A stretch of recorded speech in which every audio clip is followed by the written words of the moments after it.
18ª entrega ya de nuestro despliegue de la colección Topps NBA 1992-1993.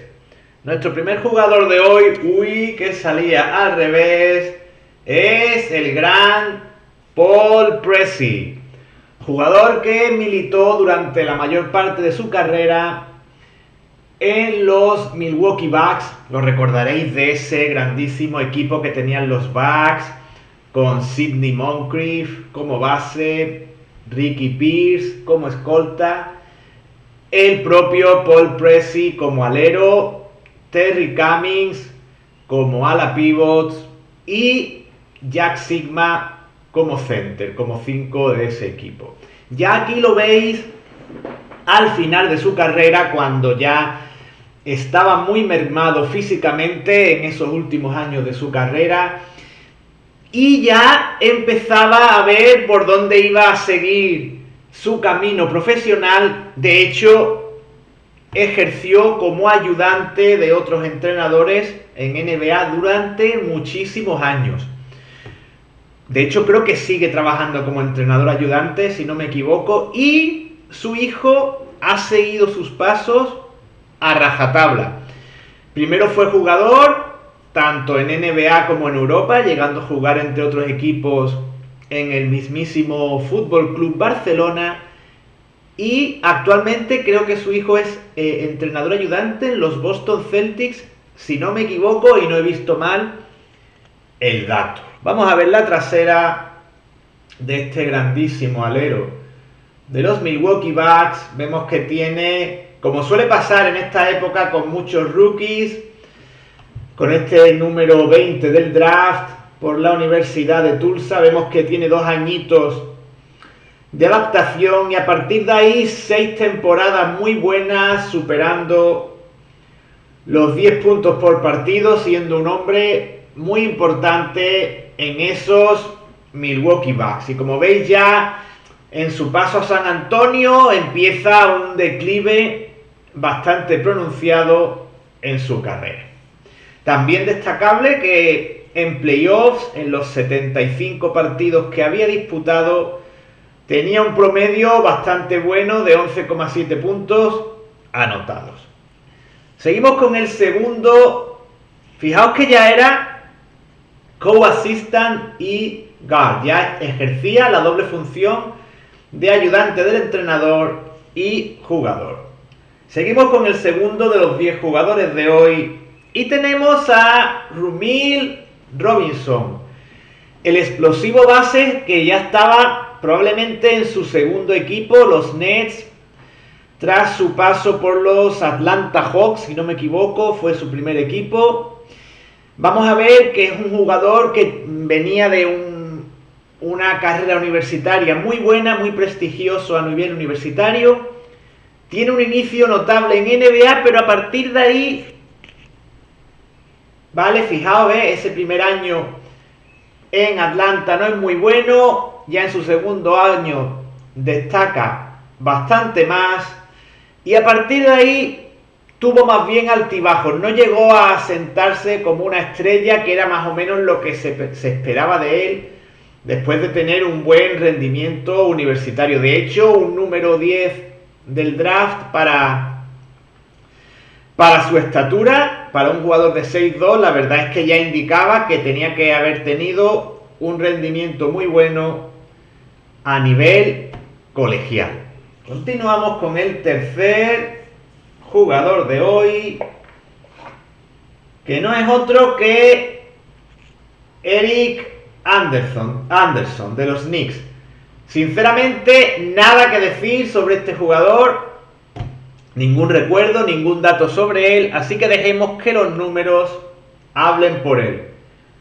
Jugador que en esta foto de aquí se parece ligeramente a Tim Kenton, otro jugador nacido en Chicago, procedente de la Universidad de Indiana. Da mucho el perfil de jugador de la Universidad de Indiana, con buenos registros a nivel universitario, aunque no fue drafteado, y terminó su carrera en Indiana como sexto jugador en anotación y séptimo en rebotes. Es decir, tuvo un notable rendimiento a nivel universitario. Pero creo que a nivel NBA, después de este paso por los Knicks, que seguramente sería efímero, creo que hizo poca cosa o nada en NBA. Siempre queda todo en mi recuerdo, no sé si es así o no, pero creo que así fue. Oh, y ahora tenemos a un jugador estelar de la época, el mejor que nos ha salido hoy sin duda junto a Presti, Hersey Hawkins, el escolta de los Sixers, jugador con una gran capacidad anotadora, jugador con un largo historial y prestigioso historial en NBA, jugador que se convirtió en el principal referente de los Sixers tras la marcha de Barkley. Y vamos a ver sus estadísticas. Como veis, 4 grandes años, otro jugador nacido en Chicago, son multitud, son una... Vamos, podrían hacer una liga propia los jugadores nacidos en Chicago. Y como veis, números muy buenos. Era el mejor triplista hasta entonces en la historia de los Sixers. Jugador top 15 en robos en los últimos 2 años. En esos últimos 2 años, 90-91 y 91-92. Bastante buen porcentaje de tiro, teniendo en cuenta que era un jugador que tiraba de posiciones alejadas. Todo bastante notable. En sus 21 partidos de playoff mejoraba, que siempre es otro dato que indico como dato que indica la seriedad de un jugador, mejoraba sus puntos de temporada regular.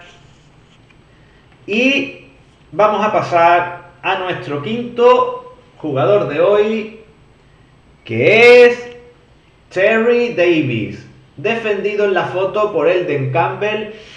Poco que decir de Davis, de Terry Davis, otro más de esos componentes de estos Dallas que estamos viendo en la colección de esta temporada, que eran un equipo más bien mediocre, de los últimos de la tabla y con muy pocos jugadores destacables. Vamos a ver los datos de Davis.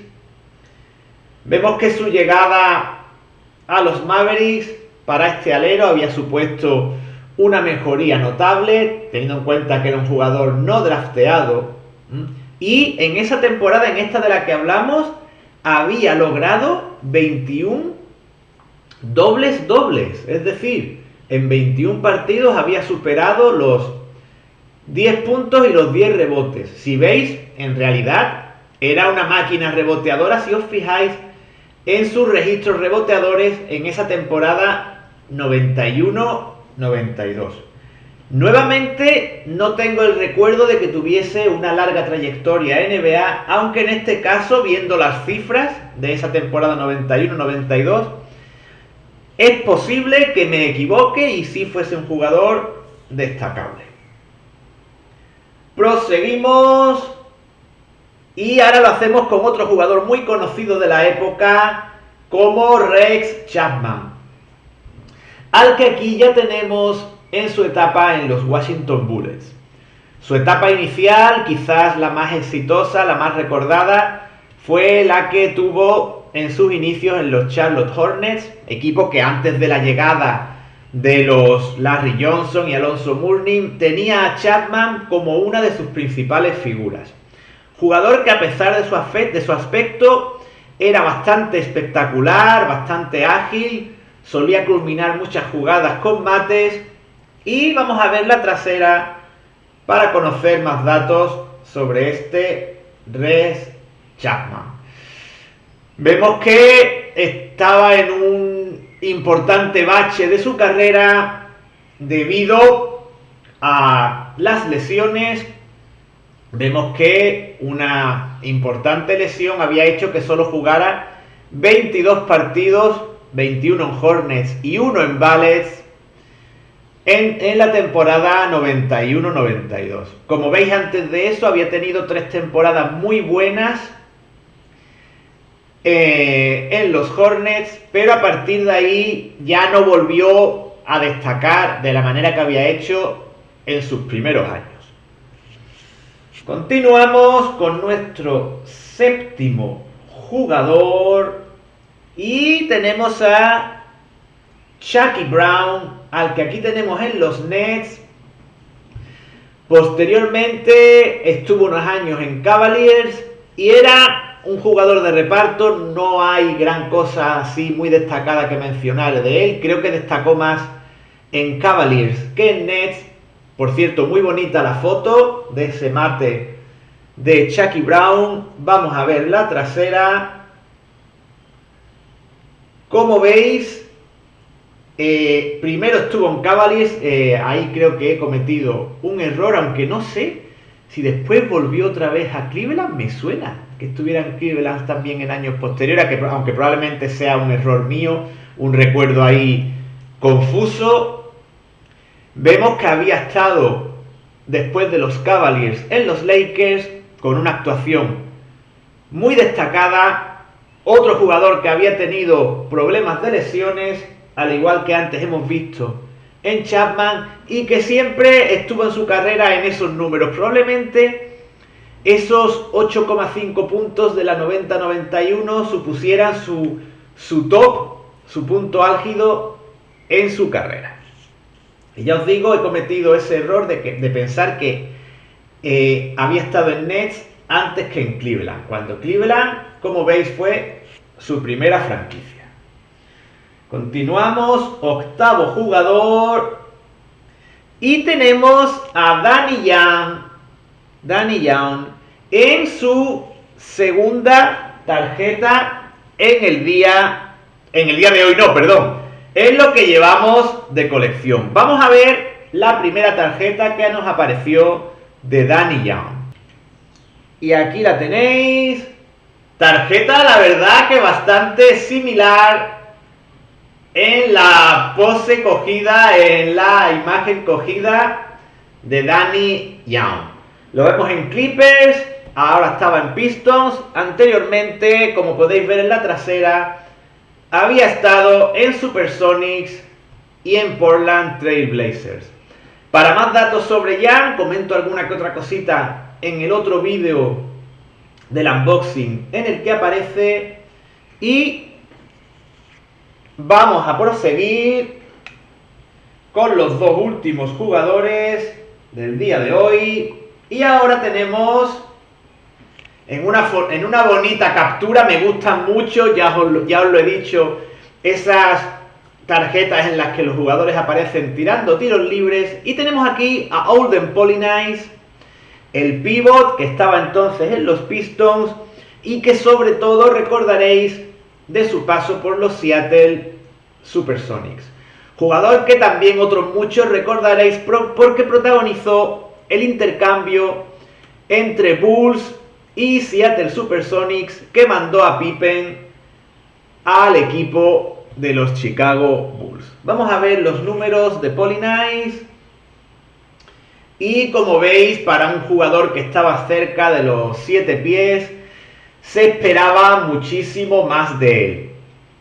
Jugador, por cierto, de origen haitiano, como podéis ver, y que su mejor temporada, como veis, fue la 90-91, en la que estaba en su mejor momento en los Supersonics, sin tirar cohetes, pero su mejor momento.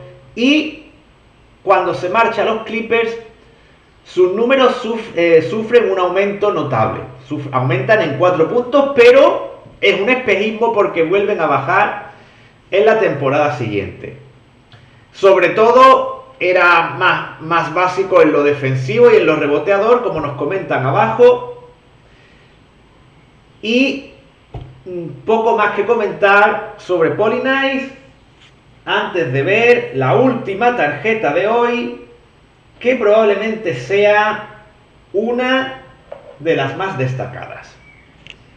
Kevin Willis, que siempre mostraba un aspecto muy espectacular en las tarjetas en las que aparecía. Tanto tarjetas como pósters de la época. Hay algún que otro pósters en las revistas de la época, en Gigantes, en Superbasket o en Basket 16 de Kevin Willis, que son realmente espectaculares.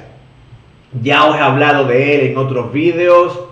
Ala pivot de gran calidad, jugador básico en esos Atlanta Hawks de Dominique Wilkins de aquella época.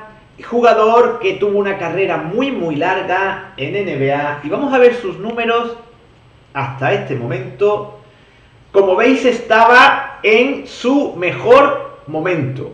Y de hecho eso fue recompensado muy acertadamente por parte de Phil Jackson con su participación en el All-Star Game de esa temporada. Era un 7 pies, aunque se desenvolvía más bien como ala pivot que como pivot, aunque evidentemente con esos 7 pies podía jugar de pivot con tranquilidad si era necesario. Grandes números reboteadores, como podéis ver, muy notables. Los números de la temporada 91-92 son asombrosos. De hecho, creo que debe haber un error en esos números. Los veo excesivamente altos. Tiene que haber algún tipo de error porque creo que se saldría del mapa totalmente con esos números. Y jugador, fijaos, de Michigan State y nacido en Los Ángeles. Es decir, que tenía muchas papeletas para poder haber terminado jugando en algún momento en Los Ángeles Lakers. Seguramente habría sido su deseo, pero ya sabéis que en aquella época no era tan fácil eso de ir de un equipo a otro y no tuvo ocasión de jugar en aquellos fabulosos Lakers. Y con eso terminamos por hoy. Os voy a poner las que creo que han sido las 3 mejores tarjetas en el día de hoy. Me voy a quedar con la de Paul Pressey, aunque estéticamente sea una tarjeta que deja bastante que desear, por supuesto. Me voy a quedar con Hersey Hawkins, el grandísimo anotador de los 76ers. Y en tercer lugar con el que acaba de salir, con Kevin Willis. Y con eso terminamos por hoy. Espero que os haya gustado este vídeo y muy pronto continuamos con la 19ª entrega de esta colección.